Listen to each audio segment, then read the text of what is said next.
वो परमात्मा कौन है। उसका उत्तर 8वें अध्याय के 3 श्लोक में गीता ज्ञानदाता ने दिया है कि वो परम अक्षर ब्रह्म है। परम अक्षर ब्रह्म, ब्रह्म कहो पुरुष कहो। गीता जी अध्याय नंबर 15 के श्लोक नंबर 16 में 2 ब्रह्म 2 पुरुष, एक क्षर पुरुष, इसको क्षर ब्रह्म भी कह सकते हैं, एक अक्षर ब्रह्म अक्षर पुरुष, इसको अक्षर ब्रह्म भी कह सकते हैं। और वो तीसरा 15वें अध्याय के 17वें श्लोक में बताया ना, उत्तम पुरुष है तो अन्य, वो है परम अक्षर ब्रह्म, परम अक्षर पुरुष।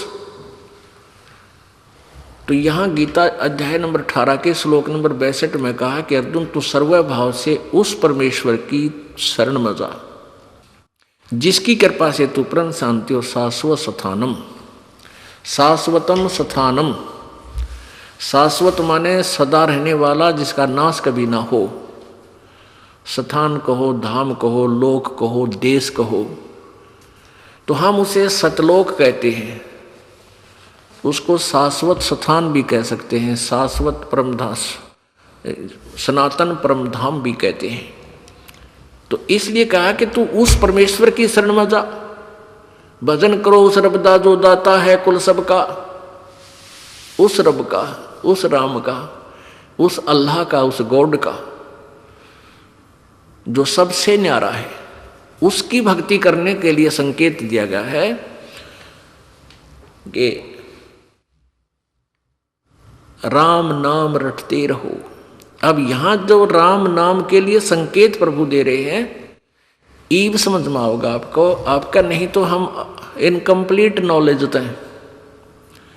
नीम हकीम गुरुओं के चक्कर में पड़ के अभी तक हमारी बुद्धि यही भ्रम रही थी कि राम नाम, देखो कबीर जी भी तो कहते हैं राम का नाम जपो, वो भी तो इस दशरथ पुत्र को ही की ओर संकेत कर रहे हैं।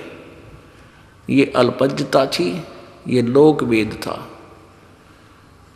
अब हमें पता चला वो किस राम की तरफ संकेत कर रहे हैं। हमारे सभी संत ग्रंथ भी किसी और ही राम की तरफ, और उसके बारे में वो सदग्रंथ स्वयं नहीं जानते। परमेश्वर खुद कहते हैं वेद हमारा भेद है, कबीर जी कह रहे हैं, और मैं ना वेदन के माही, और जौन वेद से मैं मिलूं ये वेद जानते नाही। यजुर्वेद अध्याय नंबर 40 के श्लोक नंबर 10 से लेकर 13 तक 2 बार संकेत किया है, स्पष्ट किया है कि परमात्मा के बारे में कोई तो उत्पन्न होने वाला कहता है, कोई न उत्पन्न होने वाला कहता है, यानी कोई साकार बताता है, कोई कहता माँ से जन्म लेता है जैसे राम श्री कृष्ण आदि आए, कोई कहता है जो जन्म नहीं लेता है। कहते हैं ये यथार्थ ज्ञान भी कोई तत्वदर्शी संत बताएंगे, उनसे सुनो। यानी वेदों में क्लियर नहीं है कंसेप्ट, वो तत्वदर्शी संतों की तरफ ही संकेत किया है कि उनसे सुनो। और अपने बारे में बताया है 15वें अध्याय 40वें अध्याय के यजुर्वेद में 15वें श्लोक में कि वायु अनिलम भस्मांतम इथम शरीरम, ओम कर्तो समर कलवे समर और कर्तुम समर। अपना नाम के अपना मंत्र बताया है कि मेरा सत्य ओम नाम का जब ओम मंत्र है, इसको काम करते करते सिमरण करो और विशेष कसक के साथ सिमरण करो। मनुष्य जीवन का प्रथम कर्तव्य जान कर सिमरण करो। तो अंत समय में जब शरीर भस्म होगा, अंत होगा, तब तुम इस सत्र का जो लाभ तुम्हें मिलना है, इस सत्र का जितना तुझे मोक्ष मिलना है, उतने अमर हो जाओगे। फिर 70वें श्लोक में स्पष्ट कर दिया मंत्र में, यजुर्वेद अध्याय नंबर 40 के मंत्र नंबर 17 में 2 भगवान बताए। अब देखो पुण्यात्माओं, कहते हैं चोर चुरावे तूंबड़ी और वो गड्ढे पानी में, और वो गड्ढे हुआ ऊपर आवे न सच्चाई छानी ना। ये महर्षि दयानंद जी थे जो जिनने आर्य समाज का प्रवर्तक माना जाता है। इनकी अपना सिद्धांत है कि वेदों में कहीं भी ऐसा नहीं लिखा जिसे अनेक परमात्मा सिद्ध हों।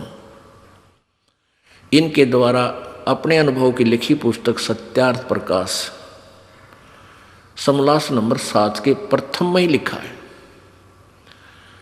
और वेदों का अनुवाद करते समय ये नहीं छुपा सके सच्चाई को और स्पष्ट करना पड़ा, क्योंकि वेदों में या गीता जी में विशेष दो भगवानों के विषय में ही, क्योंकि यही प्रोसेस के अंदर हमारे दो भगवान हैं, ब्रह्म और पूर्ण ब्रह्म। पर ब्रह्म ये साइड में है, ये हमारा सब्जेक्ट नहीं है, ये अलग है, इससे हमारा इतना लिंक नहीं है। हम इस ब्रह्म के जाल में फंसे हैं, हमने पूर्ण ब्रह्म में जाना है। बीच में इसके परब्रह्म के जो इस लोकों में से हमने जाना है, इसलिए इसका इतना ज्ञान और इसकी भक्ति, इसकी कमाई मजदूरी ये हमने करनी पड़ेगी। अब देखना, ये यजुर्वेद महर्षि दयानंद सरस्वती द्वारा अनुवादित। अब इसको महर्षि सरस्वती इसलिए कहना पड़ेगा कि पक गया इसका नाम, ना तो ये महर्षि था, इसको तो कै ख का भी ज्ञान नहीं था किसी क्षेत्र का, ना वेदों का, अध्यात्म ज्ञान जीरो, समाज ज्ञान जीरो। इसका आप दिखा दूंगा इसके सत्यार्थ प्रकाश में, जो इनका अनुभव सारे जीवन का जो इसका अनुभव था उसमें वो लिख के। अब जैसे हमारे भगवान कबीर जी, उन्हीं से परिचित गरीबदास जी, उन्हीं से परिचित नानक साहब जी, उन्हीं से परिचित दादू साहब जी, उन्होंने जो भी अनुभव किया अपने जीवन का, उन्होंने भी अपनी अमृतवाणी में अपने वो लिख कर चले गए। और आज वो वेदों और गीता सबसे मिल रहा है, उससे आगे का जो ज्ञान परमात्मा ने बताया उनसे मिल रहा है। ऐसे ही उन्होंने उतना प्राप्त किया था। अब उन वाणी ने पढ़ लेना, चाहे उनके ये सोच लें कि उनको इतना ज्ञान था। ऐसे ही सत्यार्थ प्रकाश पढ़ लो और ये सोच लो कि दयानंद ने कितना ज्ञान था, कति क्लियर हो जाएगा। तो अब वेद जो है ये ब्रह्म द्वारा दिए गए। अनुवादकर्ताओं ने अनुवाद अपने अनुभव अनुसार करने की चेष्टा भी की, लेकिन सच्चाई फिर भी नहीं छुप सकी। अब देखिए यजुर्वेद, ये देखिएगा यजुर्वेद, ये महर्षि दयानंद सरस्वती कृत यजुर्वेद भाषा भाष्य।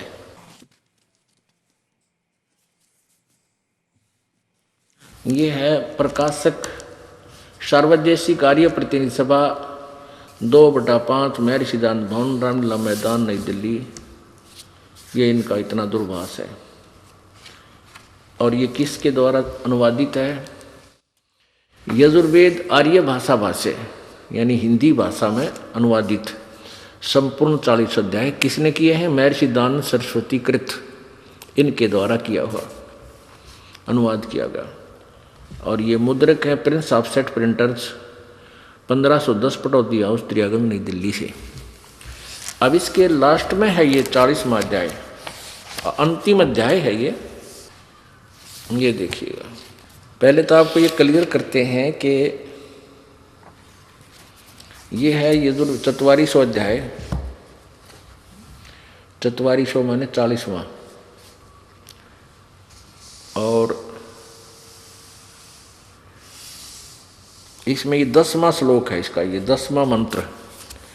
इसमें क्या लिखा है? क्योंकि अनुवाद नहीं कर पाए, इनको ज्ञान नहीं था, केवल संस्कृत अवश्य जानते थे महर्षि दयानंद जी, इनको अध्यात्म ज्ञान बिल्कुल नहीं था। फिर भी जो का तुम जैसा भी अड़ंगा अनुवाद किया, फिर भी सच्चाई ऊपर रही। देखिएगा, हे मनुष्यो, ये है 40वें अध्याय का 10वां मंत्र है। हे मनुष्यो, जैसे हम लोग मेधावी विद्वानों, धीराणाम माने तत्वदर्शी संत, धीर माने जिनका ज्ञान टिकाऊ हो, उसमें कोई डगमग ना कर सके, धीराणाम यानी मेधावी विद्वानों से अर्थात तत्वदर्शी संतों से जो वचन सुनते हैं, इससे सिद्ध हो गया कि वेद ज्ञान दाता किसी अन्य विद्वानों की तरफ यानी और तत्वदर्शी संतों की तरफ संकेत कर रहा है। वे लोग हमारे प्रति विविक चक्षरे अक्षिरे व्याख्यानुपूर्वक कहते हैं, यानी विस्तार से बताते हैं। वे लोग, ये देखो संभवात, यहाँ देखिएगा, संभवात माने लिखता संयोग जन्य कार्य से, संभवात माने होता है उत्पन्न, और असंभवात माने उत्पन्न नहीं होने। इसका सीधा सा अर्थ है कि कोई तो कहते आहु माने कहते हैं, आओ माने कहते हैं, अन्य माने दूसरे। इसका सिद्ध इनके द्वारा पढ़ के सुनाते हैं, क्योंकि हमने ये देखना है कि वेद ज्ञान दाता किसी तत्वदर्शी संतों की तरफ संकेत कर रहा है। हे मनुष्यों, जैसे हम लोग मेधावी विद्वानों यानी तत्वदर्शी संतों से वचन सुनते हैं, वे लोग हमारे प्रति यानी हमारे को व्याख्यानुपूर्वक कहते हैं, विस्तार से बताते हैं। संभावत संयोग जन कार्य से अन्यत एवं और ही कार्य का फल आहु कहते हैं। असंभवात उत्पन्न नहीं होने वाले कारण से अन्यत और आहु कहते हैं। इति इस बात को भी सुनो, तुम भी सुनो। क्या मतलब है? इसका अर्थ है कि कोई तो परमात्मा को कहता है कि वो उत्पन्न नहीं होता। असंभवात माने उत्पन्न नहीं होता, संभावत माने उत्पन्न होना। असंभवात और संभवात। कोई तो परमात्मा को कहता है जन्म नहीं लेता, कोई कहता है, दूसरे कहते हैं जन्म लेता है। कहते इस ज्ञान को तुम तत्वदर्शी संतों से सुनो, वो बताएंगे। और फिर इसी के 40वें अध्याय के 13वें मंत्र में फिर सेकंड किया है, दोबारा फिर कहा है। ये 44वां अध्याय 40वां अध्याय यजुर्वेद का। यजुर्वेद भाषा भाष्य 44वां अध्याय इसके 13वें मंत्र में, हे मनुष्यों, जो विद्वान लोग यानी तत्वदर्शी संत हमारे लिए व्याख्या अनुपूर्वक कहते हैं, पूर्वोक्त विद्या का अन्य ही कार्य फल आहु कहते हैं। अविद्या पूर्व मंत्र से प्रतिपादन के अविद्या का अन्य ही कहते हैं। इस प्रकार धीराणाम आत्मज्ञानी विद्वानों से यानी तत्वदर्शी विद्वानों से उस वचन को हम लोग सुनते थे, ऐसा जानो। अब ये तो इसने जो भी गोलमोल किया है, हमने अपना मतलब सिद्ध करना है कि वेदों में संकेत किया हुआ है कि कंप्लीट ज्ञान नहीं है और शेष ज्ञान किसी अन्य तत्वदर्शी संतों से सुनने को ही कहा गया है। तो परमात्मा स्वयं कहते थे कि वेद हमारा भेद है और हम ना वेदन के माही, यानी मेरा कंप्लीट ज्ञान वेदों में नहीं है। और जौन वेद से और जिस वेद से मैं मिलूं वो ये वेद जानते नहीं। वेद मेरी ही महिमा बता रहे हैं कि वो परमात्मा पूर्ण है, वो सबका मालिक है, वही पूजा के योग्य है, उसी की भक्ति कीजिए। लेकिन उन वेदों में मेरे पाने की विधि प्रॉपर नहीं है। गीता जी अध्याय नंबर 17 के श्लोक नंबर 23 में 3 मंत्र बताए हैं। एक ओम, ओम तो सीधा ब्रह्म का है, ये तो कलियर रुक के मार रखे इसने। और तत् और सत ये क्लियर नहीं कर रखे। नहीं तो अगर यही मंत्र फाइनल होता तो ये कहने की आवश्यकता नहीं पड़ती। चौथे अध्याय के 34वें श्लोक में गीता जी में कि उस तत्व ज्ञान को तो तू तत्वदर्शी संतों के पास जाकर समझ। इसलिए ये मंत्र कंप्लीट नहीं है, ये तो तत्वदर्शी संत ही बताएगा। और वो 3 भगवानों का है, जैसे गीता जी अध्याय नंबर 15 के श्लोक नंबर 16 और 17 में 3 प्रभु आपको स्पष्ट किए। यही इसी प्रकार इन तीनों के ये 3 मंत्र हैं। ओम मंत्र सरपुरुष यानी सरब्रह्म का, और ये तत् ये गुप्त है, संकेती के दास पता होगा, ये परब्रह्म का यानी अक्षर पुरुष का, अक्षर ब्रह्म का। और सत ये भी सांकेतिक है, ये परम अक्षर ब्रह्म का। तो ये तीनों के 3 मंत्र हैं, ये गुप्त हैं। इसलिए परमात्मा कहता है वेद हमारा भेद है, पर मैं ना वेदन के माही, और जौन वेद से मैं मिलूँ वे वेद जानते नहीं। जिस मंत्र से, जिस ज्ञान से मेरी प्राप्ति हो, इन वेदों में उसका स्पष्टीकरण नहीं है। अब देखो ये वही 44वां अध्याय चल रहा है, इसमें 2 भगवान न्यारे न्यारे बताए हैं, क्योंकि ये परिभाषा प्रभु की आपको बताई जा रही है। 44वां अध्याय यानी 40वां अध्याय यजुर्वेद, ये महर्षि दानंद द्वारा ही इसका अनुवाद है। ये 15वें श्लोक में मंत्र में क्या लिखा है 40वें अध्याय के, वायु अनिलम अमृतम इथम इदम अथ इदम भस्मांतम शरीरम ओम कर्तो समर किलवे समर और कर्तुम समर ओम नाम का जाप काम करते करते सिमरन करो, विशेष कसक के साथ सिमरन करो, मूल्य कर्तव्य जानकर अपना कर्तव्य समझकर मनुष्य जीवन का, कि मनुष्य जीवन में केवल भगवान भक्ति ही उद्देश्य मूल है, इसलिए इसका सिमरन अवश्य करो। अब स्वामी जी का अनुवाद देखियो, तेरा गजब भैया। हे कर्म करने वाले जीव, तू शरीर छूटते समय ओम। अब देखियो, पुणात्मा बालक नहीं हो, मानव समाज बहुत विद्वान हो चुका है, कंप्यूटर ताई बना लिए, लेकिन आध्यात्मिक ज्ञान की तरफ डाइवर्ट हुआ नहीं है माइंड। जिस आध्यात्मिक मार्ग की तरफ आप इसी तरह डाइवर्ट होते ही तुरंत समझ जाओगे। बहुत और इसकी आवश्यकता है, ये कंप्यूटर तो यहीं रह जाएंगे या भक्ति साथ चलेगी। यहाँ देखो स्वामी जी अनुवाद कर रहे हैं 40वें अध्याय यजुर्वेद के 40वें अध्याय के 15वें मंत्र का। हे करतो माने कर्म करने वाले जीव, ओम करतो समर, स्पष्ट किया है। इस बालक भी अनुवाद कर दे, थोड़ी सी हिंदी जानता हो। ओम मंत्र का जाप काम करते करते समर कर। यूँ कह कर्म करने वाले जीव, तू शरीर छूटते समय ओम इस नामवाची ईश्वर को समर समन कर। ओम का समरण नहीं बताया स्वामी जी ने, जबकि स्पष्ट करता है ओम करतो समर किलवे समर कर तुम समर। यहाँ अनुवाद करते समय भी ये विचलित है, ढंग से नहीं कर पा रहा है। शरीर छूटते समय ओम आगे लिखना था, इस ओम नाम का स्मरण कर। ओम नहीं लिखा, ओम है ब्रैकेट में, क्योंकि संस्कृत में वाली चीज जो मूल संस्कृत है उसको ब्रैकेट में लिया है स्वामी जी ने, और अनुवाद आगे अपनी अलग लिखा है। तो ब्रैकेट में ओम शब्द है। इस ओम का अर्थ यहाँ लिखना था ओम। इसने लिख दिया कि जिस ईश्वर का ओम नाम है उस ईश्वर को स्मरण कर, नोट ओम। इसका सीधा अर्थ ब्रेन के अनुवाद का आप फिर देखें। हे कर्म करतो माने कर्म करने वाले जीव, इसका अर्थ सीधा है ओम करतो समर।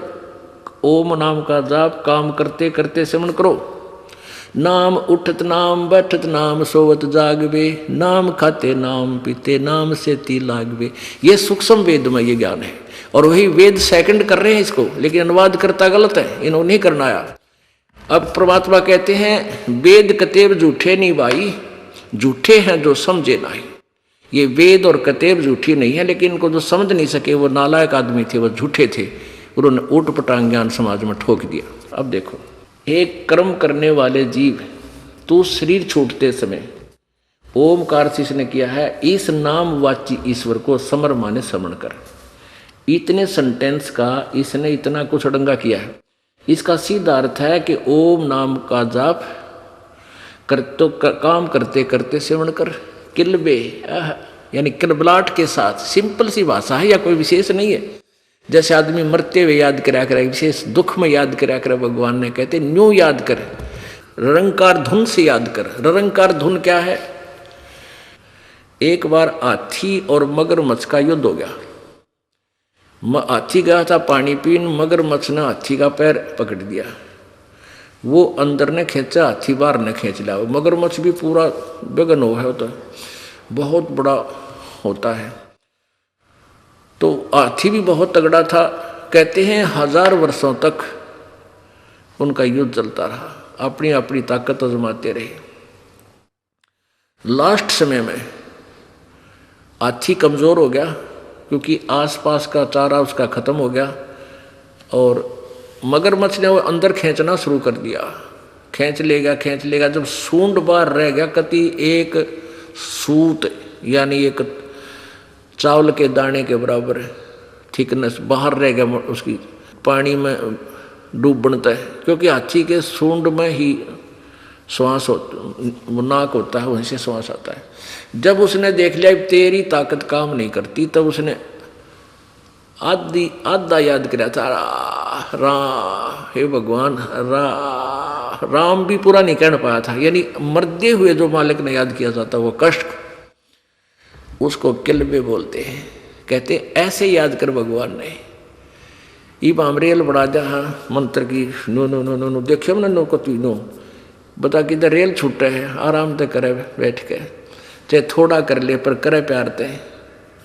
108 मंत्र बताए आपको करने के लिए, इसने सारा दिन में कर ले, चाहे 6 बार में पार्ट कर ले इसके, हैं मतलब 10 पे एक बार कर ले, 10 फेर कर ले कति जचा के, फिर इस मन ने छोड़ दे ले, खा ले धक्के, कित सोचेगा तुम। फिर ये शर्माण लग जाएगा, थोड़े दिन में अपने आप सेट होने लग जाएगा। तो ऐसे कसक के साथ करे इस मंत्र को, ऐसे इसको ररंकार धुन कहते हैं। और ये एक पंथ राधा स्वामी वो ने कहा ररंकार ओंकार जब पे जाओ वैसे रोंकार ओंकार सो हम सतनाम, ये ज्योत स्वरूपी ज्योत निरंजन, ये कोई बात हुई? ये तो नाड़ियाँ की बात है। यानी ज्ञान को ना समझ कर वस्तु कहाँ ढूंढे कहाँ और किस विध लाग गए हाथ, एक पलक में पाइए वेदी ले ले साथ। एक साहूकार मर गया और उसने अपने बच्चों को बता रखा था कि बेटा मैंने बही में सारा हिसाब किताब लिख रखा है, तुम उस बही पढ़ लियो। उन्होंने बही पढ़ी, उसमें लिखा था कि फागण उतरते की, या जैसा भी कोई महीना लिखा था, फागण उतरते की 14 चांदनी 14 दिन के रात के 12 बजे मंदिर के गुम्बज में इतने सोना, इतना नगद रुपये, इतनी टूम यानी गहने वहाँ दाब रखे। अब पिता की मृत्यु के बाद क्रियाक्रम से फारिग होकर उन्होंने बही दे संभाली, बही में लिखा पा गया, चलो भाई कोई बात ना। वो लाला जी ने अपने आंगन में मंदिर बनवा रखा था, बालक का बच्चा ने वो मंदिर का गुम्बज फोड़ दिया, उस गुम्बज में कुछ नहीं पाया। तो क्वेश्चन अपने पिता को, पिताजी तो झूठ बोल गए हैं, पैसे की तो और दाब गए, हमने तो नाश हो गया हमारा, बताए क्यों कर ढूंढा। तो उनके पिताजी का एक मित्र था, वो बहुत दुखी हुए, उसके पास पहुंचे कि ताऊ जी हमारे पिताजी तो झूठ गलत जगह बता गए हमारे ताई, और हमारा तो नाश हो गया, घना धन है उसमें। तो उसके फादर के मित्र ने, फ्रेंड ने देखा, वो पढ़ के बोला चल थारी बही देखांगे कित लिख रखा है। उस बही में, उस नोटबुक में देखा आके, वो बुद्धिमान व्यक्ति था, कहने लगा बेटा इस गुम्बज ने फिर बना दो वैसा ही जैसा था, मैं बताऊंगा फिर तुम्हें। और वो फागण की 14 चतुर्दशी के, चांदनी 14 के थोड़े दिन रह रहे थे। ने बोला मैं आऊँगा उस दिन और रात ने थारा धन ढूंढांगे। वो मंदिर बनवा दिया, गुम्बज वैसा ही बनवा दिया था। रात को उस फागुन उतरते की यानी चांदनी 14 को रात के 12 बजे जहाँ गुम्बज की छा जाती थी आंगन में, गुम्बज की, मंदिर के गुम्बज की जहाँ छाया जाती थी, वहाँ उस उनके फादर के फ्रेंड ने निशान कला दिया, बेटा खोदो। वहाँ खोदा जो का तो पा गया। तो यहाँ परमात्मा कहते हैं ये वेद और गीता जी सांकेतिक शब्द हैं। परमात्मा का भी जो ग्रंथ है कबीर जी का सूक्ष्म वेद, कबीर वाणी, कबीर सागर, ये सांकेतिक शब्द हैं। क्योंकि परमेश्वर ने कहा था धर्मदास तो लाख दोहाई, ये सार ज्ञान मूल ज्ञान कहीं बार ना जाई। अब इस दास को बता दिया, वो बही खोल कर दिखा दी, यो कहाँ रखा है धन ढूंढ ले भाई, ये है वास्तविकता।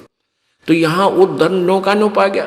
तो कहते हैं वस्तु कहाँ और खोजें कहाँ, किस विध लागे हाथ, एक पलक में पाइए वेदी ले ले साथ। तो भेदी यानी तत्वदर्शी संत से ही सदग्रंथ समझ में आ सकते हैं। परमात्मा कहते हैं गुरु बिन काहू न पाया ज्ञाना, जो थोथा वो छड़े किसाना। और गुरु बिन वेद पढ़े जो प्राणी, समझे न सार रहे अज्ञानी। ये अब आज तक के ब्राह्मण, ऋषि, महर्षि, ब्रह्मा विष्णु महेश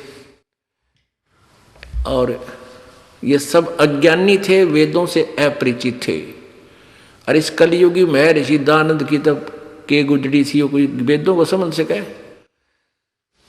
अब यहाँ एक बात और अड़गी, प्रथम बार कोई सुन रहा होगा, भक्त देख रहा होगा, इस परमात्मा की महिमा के ज्ञान को सुन रहा होगा टीवी पे, तो बिदक जाएगा, नो कहेगा ब्रह्मा विष्णु महेश को भी ज्ञान नहीं, इस रामपाल को ही ज्ञान है, यानी नो दीदेगा डेगा और भगवान से दूर हो जाएगा। दास चाहता है रामपाल को ज्ञान नहीं है, रामपाल तो एक स्पीकर समझ लो या टेप रिकॉर्डर समझ लो, परमात्मा के सदग्रंथों को पढ़कर आपको सुना और प्रत्यक्ष दिखा रहा है। ज्ञान तो भगवान का है, उसी ने हमें दिया था। हम गुम्मज फोड़ दिया हमने, वो यथा स्थान नहीं खोजा। और गुम्मज में कि मैं पाया को नहीं, क्योंकि वहाँ था ही नहीं। वो सांकेतिक शब्द हैं, ये तत्वदर्शी संत और तत्व ज्ञान में ही वो आपको मिल सकेगा और कहीं नहीं। अब इसके लिए थोड़ा सा कंसेप्ट और क्लियर करना पड़ेगा कि ना तो ब्रह्मा विष्णु महेश को ज्ञान था, ना दुर्गा को पूर्ण ज्ञान था, और न ही सतयुग के ब्राह्मणों को या ऋषियों को ज्ञान था। तो आज वाले ब्राह्मण ऋषि कहाँ से ज्ञान लाओगे? ना वो वेद समझ सके। परमात्मा की एक वाणी को क्लियर करने के लिए कि गुरुबिन का वेद पढ़े जो प्राणी समझे ना सार रहे अज्ञानी, ये सार नहीं समझ सके भगवान इन वेदों का। अनुवाद तक कोई कर दे उठपटंग, संस्कृत का अर्थ कुछ भी कर सकते हैं जिसको थोड़ी बहुत आती है, लेकिन भावार्थ महत्व रखता है। ये देखिएगा, श्रीमद् भागवत यानी दुर्गा पुराण गीता प्रेस गोरखपुर से प्रकाशित है। ये दुर्गा है, राक्षसों को मार रही है, ये इसी की महिमा है इसमें। ये दुर्गा पुराण कहो चाहे देवी पुराण कहो। ये किसके संपादक कौन है? हनुमान प्रसाद पोदार चिमनलाल गोस्वामी, गीता प्रेस गोरखपुर से प्रकाशित है। प्रकाशक एवं मुद्रक हैं गीता प्रेस गोरखपुर, गोविंद भवन कार्यालय कोलकाता का संस्थान। अब इसमें आपको 28 पृष्ठ पे दिखाते हैं। अब पुण्यात्माओं, हम रोटी रोज वही खाते हैं, और जिस दिन उन्हीं रोटी में सुबह खा ली, शाम में भूख नहीं लगी, तो आप अस्वस्थ हो चुके हो। जब तक आप स्वस्थ हो, रुचि पूरी बनेगी, भूख प्रॉपर लगेगी। ऐसे ही इस परमेश्वर के ज्ञान ने 100 बार भी सुनोगे, 100 बार ही आपको अच्छा लगना चाहिए, तो आपका भक्ति स्वस्थ चल रहा है, आप ठीक चल रहे हो। अन्यथा आपको लगता है तो कई बार सुन लिया, पहले भी सुना था, तो आप में कोई कर्म की मार फिर जोर दे रही है। उसका इलाज भी यह है कि ना चाहते हुए भी इसी कड़वी टैबलेट ने खाते रहना। यह ज्ञान सुनना ही सुनना पड़ेगा, और इसी से फिर देखना सेट हो जाता, 2 मिनट के बाद रुचि हो जाती है। अब देखिएगा, ये पहला स्कंद और पृष्ठ 28 पे यहां देखिएगा, नारद जी और व्यास जी की वार्ता हो रही है। नारद जी ने कहा, महाभाग व्यास जी, तुम इस विषय में जो पूछ रहे हो ठीक यही प्रश्न मेरे पिताजी ने भगवान श्री हरि से किया था, यानी विष्णु जी से। देवादिदेव भगवान जगत के स्वामी हैं, लक्ष्मी जी उनकी सेवा में उपस्थित रहती हैं। ये उनकी शोभा बता रखी है, वो किसे हैं भगवान। वे चराचर जगत के आश्रयदाता हैं। अब क्या कह रहा नारद जी, वे चराचर जगत के आश्रयदाता हैं, जगत गुरु एवं देवताओं के भी देवता हैं। ऐसे जगत प्रभु भगवान श्री हरि महान तप कर रहे थे, उनकी समाधि लगी थी। यह देखकर मेरे पिता ब्रह्मा जी को बड़ा आश्चर्य हुआ। अतः उन्होंने उनसे जानने की इच्छा प्रकट की। ब्रह्मा जी ने पूछा, प्रभु आप देवताओं के अध्यक्ष, जगत के स्वामी, भूत भविष्य एवं वर्तमान सभी जीवों के एकमात्र शासक हैं। भगवान फिर आप क्यों तप कर रहे हैं और किस देवता के आराधना में ध्यान मगन है? मुझे असीम आश्चर्य तो यह हो रहा है कि आप देवेश्वर एवं सारे संसार के शासक होते हुए भी समाधि लगाए बैठे हैं। अब विष्णु जी ने के ज्ञान दिया, बताया। ब्रह्मा जी के विनित वचन सुनकर भगवान श्री हरि यानी विष्णु जी कहने लगे, ब्रह्मन सावधान होकर सुनो, मैं अपने मन का विचार व्यक्त करता हूँ। देवता दानव मानव सब यही जानते हैं कि तुम सृष्टि करते हो, मैं पालन करता हूँ, और शंकर संहार क्या करते हैं। किंतु फिर भी वेद के पारगामी पुरुष अपनी युक्ति से ये सिद्ध करते हैं कि रचने पालने और संहार करने की यह योग्यता जो हमें मिली है, इसकी अधिष्ठात्री शक्ति देवी है, यानी दुर्गा है। वे कहते हैं कि जो आगे छोड़ो, उस शक्ति के अभाव में तुम इस संसार की सृष्टि नहीं कर सकते, मैं पालन करने में सफल नहीं हो सकता, और रुद्र से संहार कार्य भी होना संभव नहीं। ब्रह्मा जी, हम सभी उस शक्ति के सारे ही अपने कार्य में सदा सफल होते आए हैं। अब देखो कितने कंसेप्ट क्लियर होंगे कि समर्थ नहीं है ब्रह्मा विष्णु महेश।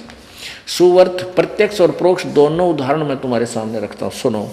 यह निश्चित है कि उस शक्ति के अधीन होकर ही मैं इस शेष नाग की सैया पर सोता और सृष्टि करने का अवसर आते ही जाग जाता हूँ। मैं सदा तप करने में लगा रहता हूँ। उस शक्ति के शासन से कभी मुक्त नहीं रह सकता। कभी अवसर मिला तो लक्ष्मी के साथ सुखपूर्वक समय बिताने का सौभाग्य प्राप्त होता है। मैं कभी तो दानवों के साथ युद्ध करता हूँ। अखिल जगत को भय पहुंचाने वाले दैत्यों के विकराल शरीरों को शांत करना मेरा परम कर्तव्य हो जाता है। आगे और तोड़ पाड़ दिया। मुझे सब प्रकार से, ये 29 पृष्ठ पे है पहले सकंद का, मुझे सब प्रकार से शक्ति के अधीन होकर रहना पड़ता है। मैं दुर्गा के अधीन हूँ और उन्हीं भगवती शक्ति का, मैं दुर्गा का मैं निरंतर ध्यान किया करता हूँ, यानी मैं उससे की पूजा करता हूँ। और ब्रह्मा जी मेरी जानकारी में इन भगवती शक्ति से, दुर्गा से बढ़कर दूसरे कोई देवता नहीं, यानी इससे ऊपर कोई भगवान नहीं, ये फाइनल गॉड है मेरा। अब दुर्गा क्या कहती है? वो कहती है ब्रह्म की साधना करो, क्योंकि इन ज्ञान, अब जैसे माँ के पेट में प्राणी को पूरा ज्ञान होता है और बाहर आते भूल जाता है, ऐसे ही दुर्गा भी ऊट पटांग, क्योंकि एक सतलोक से निकलने के बाद इनकी ऐसी ही स्थिति हो गई है, इनको यथार्थ ज्ञान नहीं रहा। अब दुर्गा जो है अपने वचनों में कदे परब्रह्म कह रही है, कदे पार ब्रह्म बोल रही है परम अक्षर, फिर अक्षर ब्रह्म की महिमा गा रही है, और आखिर में कहती है वो ब्रह्म है और उसका ओम नाम है, उसका जाप करो और वो ब्रह्म लोक में रहता है बस, और किसी की पूजा मत करो। तो इससे विष्णु जी के अज्ञान की पोल खुल गई। वो कहता मैं दुर्गा से ऊपर किसी को नहीं मानता, दुर्गा कहती है ब्रह्म की पूजा करो और सब पूजाएं छोड़ दो, मेरी भी छोड़ दो। आगे देखो इसी दुर्गा पुराण में 562 पृष्ठ पे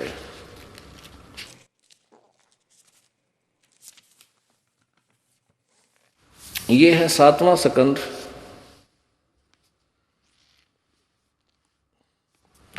और 562 पृष्ठ।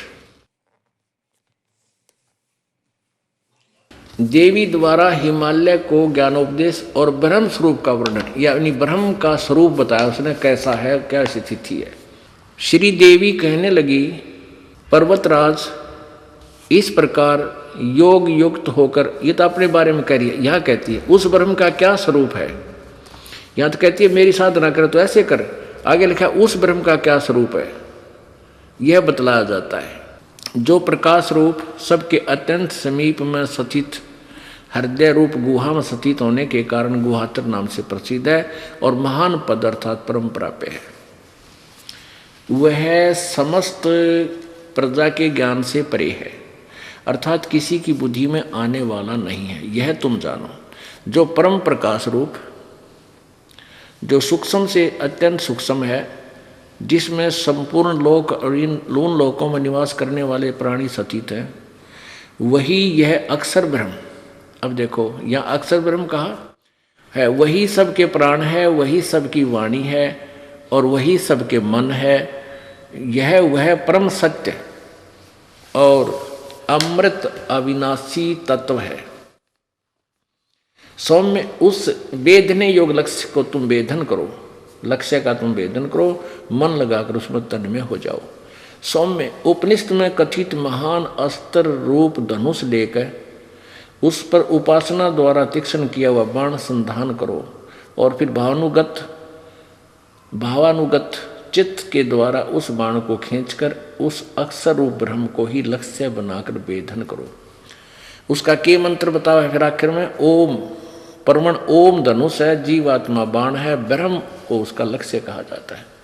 ब्रह्म आगे देखो, उस एकमात्र परमात्मा को ही जाने, दूसरी सब बातें छोड़ दे, यानी अपनी पूजा को भी नकारा करती है और किसी की पूजा नहीं, केवल ब्रह्म पूजा करें। यही अमृत रूप परमात्मा के पास पहुंचने का पुल है, संसार समुद्र से पार होने का, अमृत रूप परमात्मा को प्राप्त करने का सुलभ साधन है। इस आत्मा का ओम के जप के साथ ध्यान करो। इससे अज्ञान में अंधकार से सर्वथा परे और संसार समुद्र से पार जो ब्रह्म है उसको पा जाओगे, तुम्हारा कल्याण हो। आगे ना ब्रह्म के ऊपर ओम नाम है, ब्रह्म उसका जाप है। और वो कहाँ रहता है? वह यह सब का आत्मा ब्रह्म ब्रह्मलोक रूप दिव्य आकाश में स्थित है, वहां रहता है। अच्छा, ये तो अब ये परमात्मा का एक सेंटेंस, वेद कतेव झूठे ना भाई, झूठे हैं जो समझे नाही, गुरु बिन काहू न पाया ज्ञाना, ज्यों थो था बुझ छड़े किसाना, गुरु बिन वेद पढ़े जो प्राणी, समझे न सार रहे अज्ञानी। गुरु के बिना, इससे सिद्ध है कि ना ब्रह्मा जी को गुरु मिला, ना विष्णु जी को मिला, ना शिव जी को मिला, ऋषि में ऋषियों को इनको तो मिलना ही कहाँ था। यानी गुरु नहीं मिला जो वेदों का निर्णय कर सके। जो परमात्मा आए थे इन्होंने उनकी बात मानी नहीं, काल प्रेरणा से स्वयं ही विद्वान पाके रहे, सारे समाज का नाश कर दिया इन नकली ऋषियों ने और महर्षियों ने। अब ये तो ज्ञान हो गया ब्रह्मा विष्णु महेश का और दुर्गा का, कितना ज्ञान था इनको। वेदों से ये परिचित नहीं थी दुर्गा, क्योंकि दुर्गा ब्रह्म तक की साधना बताती है। गीता जी अध्याय नंबर 8 के श्लोक नंबर 16 में लिखा है कि ब्रह्मलोक पर्यंत भी सभी पुनर्वर्ती में है, वहां भी गए हुए स्थायी स्थान नहीं प्राप्त कर सकते, वो अविनाशी नहीं हो सकते, उनका पूर्ण मोक्ष प्राप्त नहीं हो सकता, जन्म मृत्यु के रहट से ये नहीं निकल सकते। अब इसलिए गीता जी अध्याय नंबर 4 के श्लोक 34 में कहा कि उस तत्वदर्शी संत की खोज करो, वो इनको मिला नहीं, वो गुरु नहीं मिला। यही अभी वेदों में आपको प्रमाण दिया जा रहा है। यजुर्वेद अध्याय नंबर 40 के श्लोक नंबर 10 और 13 में इस मंत्र में स्पष्ट कहा है कि वेद ज्ञानदाता कहता है कि यथार्थ ज्ञान तूने जानना है तो तत्वदर्शी संतों से सुनो, वो बताओगे ठीक ठाक वास्तविकता। अब सतयुग के ऋषियों के बारे में, ब्राह्मणों के बारे में क्या सोच थी वो आपको बताते हैं। 414 पृष्ठ पे इसी देवी पुराण के ये देखिएगा, ये छठा स्कंद और पृष्ठ नंबर 414 पे ये है संक्षिप्त देवी भागवत छठा स्कंद। जन्मे जय ने पूछा महाभाग किस युग में कैसा धर्म का स्वरूप है, इस संपूर्ण विषय को विशेष रूप से बताने की कृपा कीजिए। ये writer of Puran Ved and Gita Vyas ji, ये सब का लेखक है। और ये क्या बोल रहा है देखना। व्यास जी बोले, राजन यह निश्चय है कि सतयुग में ब्राह्मण वेद के पूर्ण विद्वान थे और उनके द्वारा निरंतर भगवती जगदम्बा की आराधना होती थी। वेद के पूर्ण विद्वान थे और वो दुर्गा की पूजा करते थे। ये थे वेद के विद्वान, थरा गजे भैया। और भगवती का दर्शन करने के लिए उनका मन सदा ललायित रहता था। अरे कलयुग के ब्राह्मणा क्या, फिर कहाँ के इन ऋषियों की तो कहना है क्या है। इस देवी पुराण में लिखा है कि सतयुग में जो राक्षस होते थे वो कलयुग के ब्राह्मण हैं। ये दास नहीं कह रहा, ये देवी पुराण बता रही है। ये देखिएगा इसी में छठा स्कंद वही 414 पृष्ठ, ये छठा स्कंद है, यही 414 पृष्ठ है जो अभी आपने पढ़ा। इसी में यहां देखो, धर्म की यह सतिथि त्रेता में रही परंतु कुछ ह्रास हो गया। सतयुग की जो सतिथि थी वह द्वापर में विशेष रूप से कम होगी। सतयुग से चल रहा है युगान। राजन, इन प्राचीन युगों में, पहले वाले युगों में जो राक्षस समझे जाते थे वे कलयुग में ब्राह्मण माने जाते हैं, क्योंकि अब के ब्राह्मण प्राय पाखंड करने में तत्पर रहते हैं। दूसरों को ठगना, झूठ बोलना और वैदिक धर्म कर्म से अलग रहना कलयुगी ब्राह्मणों का स्वाभाविक गुण बन गया है। दास नहीं कह रहा, ये अपनी सदग्रंथ बता रहे हैं। अपने आत्माओं परमात्मा का वो एक ही शब्द, एक ही श्लोक भाई गुरु बिन काहू न पाया ज्ञाना, जो थोथा बुछड़े किसाना। गुरु बिन वेद पढ़े जो प्राणी, समझे न सार रहे अज्ञानी। ये अज्ञानी टोल इकट्ठा हो रहा था सारा। अब ब्रह्म खुद कहता है गीता जी अध्याय नंबर 18 के श्लोक नंबर 62 में कि तू सर्वभाव से उस परमेश्वर की शरण में जा और उसके लिए तत्वदर्शी संतों की खोज कर। चौथे जाएगी 34वें श्लोक में। तो इन सभी ने गुरु नहीं मिला, तत्वदर्शी संत नहीं मिला, जिसलिए ये सब अज्ञानी थे। अब देखो फिर यजुर्वेद देखते हैं हम। ये यजुर्वेद ये महर्षि दयानंद सरस्वती द्वारा अनुवादित है। आज परिभाषा प्रभु की के ऊपर विशेष विवरण है हमारा। तो इन्होंने क्या ये इसलिए क्लियर कर रहे हैं सारा कि परमात्मा ब्रह्म, परब्रह्म और पूर्ण ब्रह्म, ये तीन परमात्मा से परिभाषा प्रभु कंप्लीट होती है। प्रकाशक हैं सार्वदेशिक कार्य प्रतिनिधि सभा 2/5 महर्षि दयानंद भवन, नर्मदा मैदान, नई दिल्ली। अनुवादक हैं महर्षि दयानंद। यजुर्वेद भाषा भाष्य महर्षि दयानंद सरस्वती कृत, पूरे 40 अध्याय। और ये कहाँ से छपी है? वही Prince offset printers, 1510 Pataudi house, Daryaganj, नई दिल्ली से। अब हम ये पढ़ते आ रहे हैं यजुर्वेद भाषा भाष्य अध्याय नंबर 44 यानी 40वां, ये 15वां पढ़ रहे थे। इससे इन अज्ञानियों की झलक आई थी, इसलिए ये प्रसंग बीच में सुनाना पड़ा। ये देखिएगा, इसमें सीधा अर्थ है वायु अनिलम अमृतम अथम इदम, अथ इदम भस्मांतम शरीरम, ओम करतो समर किलवे समर और कर्तुम समर। ओम नाम का जाप काम करते करते स्मरण करो, किलबे यानी कसक के साथ स्मरण करो। कति जैसे आदमी घनी जानी मरते हुए याद करता है, ररंकार, ररंकार इसको बोलते हैं। आधा राय बोल रहा था, इतने में मालिक ने उसकी मदद की आकर के डूबते हुए। तो ऐसे आप भक्ति करोगे तो थोड़ा मंत्र कर लेना, कति कसक के साथ करना, वो सीधा जमा होता आपका जा करके। अब देखो फिर है कर्तुम समर, मूल कर्तव्य समझकर, मुख्य कारण समझकर उसका स्मरण करो। फिर बसमान वायु अनिलम अमृतम अथ इदम, इसके पश्चात आपका जो वायु माने ये प्राण, ये जीव, श्वास निकलेगा, जो अंत होगा तेरे शरीर का, ये अमृतम यानी इतना अमर हो जाएगा जैसे ओम नाम के जाप करने वाले विधिवत विकारों रहित होकर के और पूर्ण संत से उस स्तर के गुरु से नाम ले करके। तो ये कहाँ चले जाते हैं? ब्रह्मलोक में। और ब्रह्मलोक में कब तक रहते हैं? 36,000 बार इस उत्पत्ति पर लय हो लेगी, यानी ब्रह्मा की मृत्यु तक, ब्रह्मा की आयु तक ये वहाँ रहेंगे।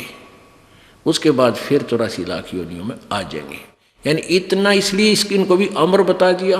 इतने वर्षों तक वहाँ रह भी जाएगा तो फिर भी मृत्यु, फिर भी जन्म मृत्यु। तो फिर आगे क्या बताया है? इसने क्या अनुवाद किया है? वेद ज्ञानहीन प्राणी ने, महर्षि दयानंद ने, हे कर्म करतो का अर्थ है कर्म करने वाले जीव, तू शरीर छूटते समय, ओम का नहीं, ये ओम ब्रैकेट में संस्कृत है, ओम इस नाम वाची ईश्वर को, जिस ईश्वर का ओम नाम है उस ईश्वर का स्मरण कर, नोट ओम का। किलबे माने अपने सामर्थ्य के लिए परमात्मा और अपने स्वरूप का, किलबे मानियो अर्थ किया इसने, स्मरण कर। कर्तम अपने किए का स्मरण कर। इस संस्कार का वायु, धनज्जादि रूप वायु, अनिलम कारण रूप वायु को कारण रूप वायु, अविनाशी कारण को धारण करता। इसके अंतर यह है शरीर नष्ट होने वाला, सुखादि का आश्रय शरीर, अंत में भस्म होने वाला होता है, ऐसा जानो। बता इसका कोई सिर पैर बना? इसका क्या निष्कर्ष निकाला? इतना बड़ा व्याख्या कर दी। आगे देखो 70वें मंत्र में 40वें अध्याय के में 2 परमात्मा सिद्ध किए। दास ये चाहता है कि हम परिभाषा प्रभु की अकॉर्डिंग टू द शास्त्र समझें और वही फाइनल है, बाकी दंत कथा कोई कुछ कहता रहो, उससे हमने कुछ लेना देना नहीं। गीता जी अध्याय नंबर 16 के श्लोक नंबर 23-24 में यही कंसेप्ट क्लियर कर रखा है कि जो शास्त्र विधि को त्याग कर मनमानी पूजा करते हैं उनको कोई लाभ नहीं होता, ना उनकी गति होती, ना उनको सिद्धि प्राप्त होती, ना कोई कार्य सिद्ध होता, ना सुख होता। इसलिए अर्जुन तेरे लिए कर्तव्य और अकर्तव्य में, यानी कौन से कार्य करने हैं, कौन से त्यागने चाहिए भक्ति मार्ग में, उनके लिए शास्त्र ही प्रमाण है, नथिंग एल्स। सदग्रंथों को फाइनल मानकर फिर चलना। जो संत शास्त्र अनुसार साधना बताता है उसी संत की खोज कर और उसी के कार्य बताए अनुसार साधना करो, जब सफल होगी। तो यहाँ के हमने सदग्रंथों से ही अपने आप को स्थिर करना है, अपने ज्ञान को दृढ़ करना है, तभी हम आगे चल पाएंगे। अब 44वां अध्याय 40वां अध्याय यजुर्वेद 40वां अध्याय। अब इसमें 17वां मंत्र आप पढ़ेंगे। इसमें क्या लिखा है? हर्मेन पात्रेण सतस्य अपहितम मुखम, ये असौ आदित्य पुरुष है, स असौ अहम ओम खम ब्रह्म। अब इसका अनुवाद क्या लिखा है स्वामी जी ने? हे मनुष्यो, जिस ज्योति स्वरूप, हिरमेन ज्योति स्वरूप, पात्रेण रक्षक मुद से, सत्य से अविनाशी यथार्थ कारण के अपहितम आच्छादित मुखम, मुख के तुल उत्तम अंग का प्रकाश किया जाता है, जो वह असौ माने वह आदित्य प्राण व सूर्य मंडल में वो पूर्ण परमात्मा है। वह प्रोक्ष रूप है, वो तो गुप्त है, वो तो ऊपर गुप्त है। जो अविनाशी भगवान है वो तो ऊपर गुप्त है। और अहम, अब देखो अहम संस्कार देखो, अहम मैं खम आकाश के तुल व्यापक, ये लिखा है ओम खम ब्रह्म। वो ब्रह्म जो है, खम माने ब्रह्मलोक में स्वर्ग में रहता है और उसका ओम नाम है, ये सीधा इसका अर्थ है। खम माने स्वर्ग भी होता है, आकाश भी होता है, दो अर्थ है। दिव्य आकाश लिखा है ना, दिव्य आकाश में स्थित है, देव दुर्गा बोल रही है, तो खम माने वो दिव्य आकाश है, और ब्रह्म माने ब्रह्म, ओम उसका ओम मंत्र है। तो इसका क्या अर्थ है? वह परमात्मा तो पूर्ण परमात्मा है, वह प्रोक्ष रूप है, यहाँ है लिखना था, ये उड़ जा रहा है। और वेद ज्ञान दाता कहता अहम, यहाँ से अहम ओम ब्रह्म खम खम खम ब्रह्म। अहम माने मैं, खम माने आकाश के तुल्य व्यापक, आकाश दिव्य आकाश में ब्रह्म सबके गुण कर्म और स्वरूप करके अधिक हूँ। अब सीधा लिखा मैं ब्रह्म हूँ, इससे कि देख ले, मैं आकाश में रहता हूँ उस खम में, और मैं ब्रह्म सबके गुण कर्म और स्वरूप करके अधिक हूँ। यार ने लिख दे मैं ब्रह्म हूँ और सबका रक्षक जो मैं उसका, ये ओम आड़े लिख दिया, ओम सबका रक्षक जो मैं हूँ, ओम ऐसा नाम जानो। पढ़ो जो पढ़ो जो। अब यहाँ इसका अर्थ, हाँ ये दास ये कहना चाहता था कि दो परमात्मा इस यजुर्वेद भी सिद्ध कर रहा है, दो भगवान, दो प्रभु। एक तो ये ब्रह्म है वो, ये, और एक पूर्ण परमात्मा, एक परमात्मा एक पूर्ण परमात्मा, दो भगवान हो गए। तो हम ये ऐसे परिभाषा प्रभु की जाननी है कि राम राम सब जगत बखाने, आदि राम कोई बिरलाए जाने। हमने जैसे प्रसंग चला था कि राम नाम रटते रहो जब तक घट में प्राण, और कदे तो दीन दयाल के भनक पड़ेगी कान। और यही वेद बता रहे हैं कि अंतिम श्वास तक, जब शरीर छूटा तब तक मालिक का नाम जपो। पर कौन से राम का? अगर ब्रह्म राम का जाप करना है तो ओम है, उस पूर्ण परमात्मा की भक्ति करनी है ओम तत्सत। ये गुप्त है, दो सांकेतिक शब्द हैं, ये दास ही बता सकेगा और ना को बता सकता, और बताओगा तो अधिकारी नहीं, वो डुप्लीकेट लाइसेंस बना रहा है, डुप्लीकेट पासपोर्ट बनाता, वो दोनों दोषी हैं। तो इसलिए इस दास से ही उपदेश लेकर आपको इस उस राम की भजन करो, उस रब का जो दाता है कुल सब का। उस राम की भक्ति करके आपका छुटकारा होगा। और कहते हैं ये बात कहन सुन की नहीं भाई, कर पालन की है। बोलो सतगुरुदेव। परम पिता परमात्मा, सारी सृष्टि के रचनहार, कुल मालिक, कबीर देव कबीर परमेश्वर, अल्लाहु अकबर,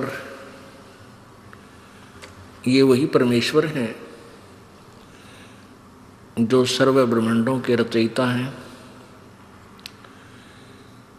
ये परमात्मा प्रत्येक युग में अपने सत्यलोक से चलकर यहाँ लीला करने के लिए आते हैं। ये परम अक्षर ब्रह्म है। इनका नाम कबीर देव है। कबीर देव, कबीर साहब, कबीर प्रभु। ये प्रत्येक युग में रूपांतर करते हैं, नामांतर भी कर लेते हैं। लीला एक जैसी ही करते हैं। एक शिशु रूप धारण करके कहीं स्वच्छ स्थान पर कमल के फूल पर प्रत्येक युग में विराजमान होते हैं। और इसी प्रकार जैसे कलयुग में आपने परमेश्वर के बारे में सुना है कि नीरू और नीमा नाम के दो जुलाहे दंपति उनको उठा ले गए थे, बच्चे की तरह परवरिश की। परमात्मा छोटी ही आयु से अपने सत्य ज्ञान का प्रचार करने लग गए थे। ऐसा ही ये प्रत्येक युग में करते हैं। और कलयुग में ये लगभग 120 वर्ष तक इस धरातल पर रहे।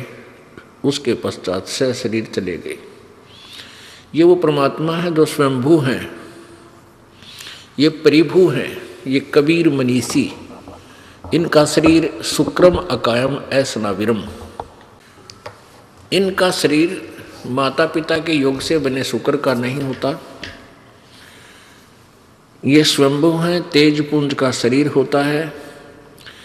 परमात्मा के शरीर में नाड़ियों का तंत्र नहीं होता। इसलिए यजुर्वेद अध्याय नंबर 40 के मंत्र नंबर 8 में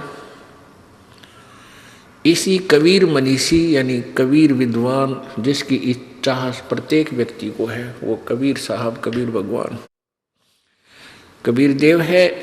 इनका शरीर अकायम, शुक्रम अकायम, 5 तत्वों से रहित इनका शरीर है। ऐसनाविरम है, नाड़ियां नहीं है इसके शरीर में परमात्मा के। वो परिभू है, सबसे पहला, सबसे पहले प्रगट। परिभू माने प्रथम प्रगट, और स्वयंभू माने स्वयं ही सर्वस्वा होते हैं। ये स्वयं ही प्रगट होते हैं, किसी माँ से जन्म नहीं लेते। जैसे इस पृथ्वी पर आते हैं तो भी ये स्वयंभू होते हैं। सतलोक में, अमरलोक में, अलख लोक में, अगम लोक में, अनामी लोक में, कै लोक आदि में ये वही परमात्मा हैं जो स्वयंभू हैं, किसी माँ से जन्म नहीं लेते। ये सब के पिता हैं। परमात्मा का पिता कोई नहीं होता। उस परमेश्वर ने आके हमें ज्ञान दिया है कि तुम जहाँ रह रहे हो ये लोक ठीक नहीं, आप इस लोक के रहने वाले नहीं हो। आप तो यहाँ सजा काट रहे हो और आपने इस कैद को, इस जेल को अपना मूल ठिकाना मान लिया। और आप जी ने इतना ही मान लिया कि यहाँ ऐसे ही संतानों उत्पत्ति की जाती है, इनकी परवरिश करनी चाहिए और इनका शादी विवाह करके फिर हम अपने कर्तव्य से मुक्त हो जाते हैं। फिर हमारी मृत्यु हो या जीवन रहे, कोई हमें आगे की सोच चिंता नहीं। परमात्मा कहते हैं कि जो कार्य आप जी ने मनुष्य जीवन से प्रारंभ करना था, जो करना चाहिए था, उसका तो स्टार्ट भी नहीं किया आपने। वो तो स्टार्ट भी नहीं किया। अब जैसे 2-4 बूढ़े इकट्ठे हो जाते थे, बुजुर्ग आपस में बतलाते थे, कोई दूर देश से आ जाता था, दूसरे गांव से, फिर वो कुशल मंगल पूछते थे एक दूसरे की। बाहर से आने वाला व्यक्ति कहता था कि भाई 2 लड़के हैं, 2 लड़कियां हैं, उनका शादी विवाह कर दिया है, सब बाल बच्चेदार हैं, और हम अपने कर्तव्य से मुक्त हो चुके हैं और हमारा तो बेड़ा पार हो गया। ये अब भगवान कद्दे उठा ले, यानी कभी मृत्यु हो जा, हमारा तो जीवन सफल हो गया। अब परमात्मा के ज्ञान की इस रोशनी में हमें पता चला कि वो जीवन तो बर्बाद कर दिया, सफल नहीं, व्यर्थ कर दिया।